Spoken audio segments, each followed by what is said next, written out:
Hello friends, मैं Rakesh Soni centre for electronic governance Jaipur से।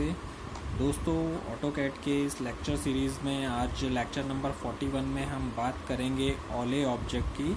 ओले ऑब्जेक्ट मींस OLE ऑब्जेक्ट। इसका मतलब क्या होता है, ये क्या होता है, कहाँ पे इसको यूज़ लेते हैं, वो सारी चीज़ें हम आज इसमें डिस्कस करने वाले हैं। तो दोस्तों, ओले ऑब्जेक्ट, पहले तो मैं OLE ऑब्जेक्ट का मतलब आपको बता देता हूँ।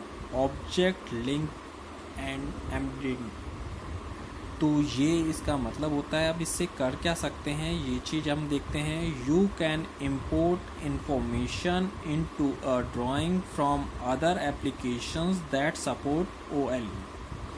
तो ये जो है, आप क्या कर सकते हैं, दूसरे जो फाइल्स हैं उन्हें यहाँ पे इंपोर्ट कर सकते हैं जो कि आपकी ड्राइंग फाइल को सपोर्ट करती हैं, या फिर ऐसा कहें जो भी आपके पीसी में इंस्टॉल्ड है, यानी जो भी सॉफ्टवेयर आपके पीसी में इंस्टॉल्ड है उसकी फाइल्स को आप यहाँ पे इंपोर्ट करवा सकते हैं।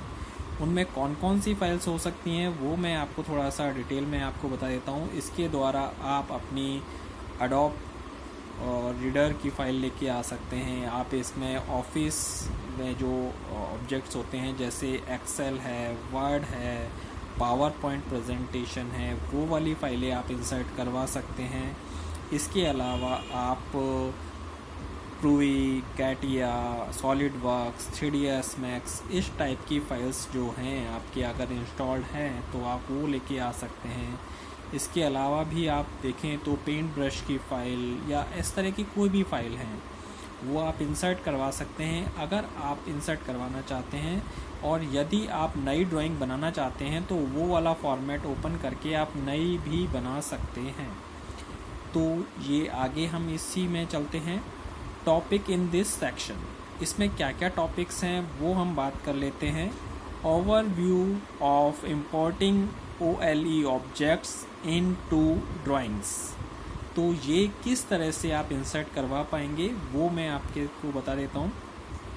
या तो आप OLE ऑब्जेक्ट पूरा लिख दीजिए कमांड लाइन में तो वो आ जाएगा। अदरवाइज़ आप इंसर्ट में जाएंगे, वहाँ पे OLE ऑब्जेक्ट होगा, उस पर क्लिक करेंगे तो इंसर्ट में OLE ऑब्जेक्ट विंडो ओपन हो जाएगा।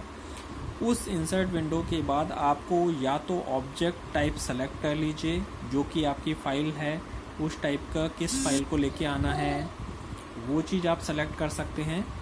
अगर आप ऐसा नहीं चाहते तो क्रिएट न्यू भी आप ले सकते हैं, तो नया ऑब्जेक्ट भी आप बना सकते हैं।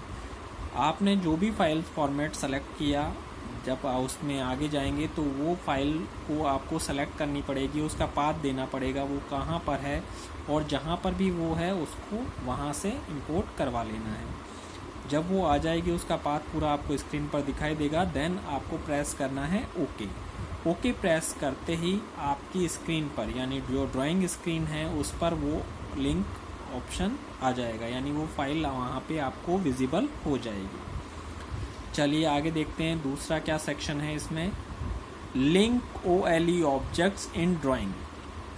तो इसमें क्या होता है, when you link information from another document in a drawing, the information can be updated when it changes in the source document. तो अगर आपकी OLE ऑब्जेक्ट लिंक होता है किसी दूसरी फॉर्मेट फाइल से, जहाँ से भी आप उसे लेके आए हैं, तो जब भी आप सोर्स फाइल में कोई चेंजेस करेंगे, यानी जब भी उसमें कोई भी मॉडिफिकेशन होगा, तो ऑटोकैड में जब आपने उसे इंसर्ट करवाया है तो उसमें भी वो चेंजेस हो जाएंगे।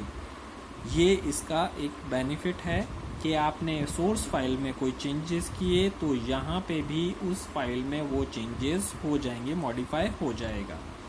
तो ये एक बेनिफिट है। इसके आगे चलते हैं। Embedded OLE object in drawing.